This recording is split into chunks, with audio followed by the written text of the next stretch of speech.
So I'm here today to talk to you about the Davines NOUNOU Hair Mask.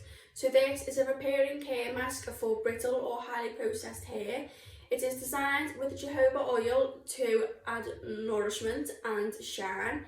It is also designed with cherry oil and rhizobium gum extract to add moisture. It helps to control frizz and flyaways. It also helps to add softness and it helps to detangle. It is paraffin free and vegan. So how to use, we recommend to use the hair mask once a week. Once you have washed your hair as normal, you want to squeeze out as much excess water as you can, or even get a towel and towel dry your hair.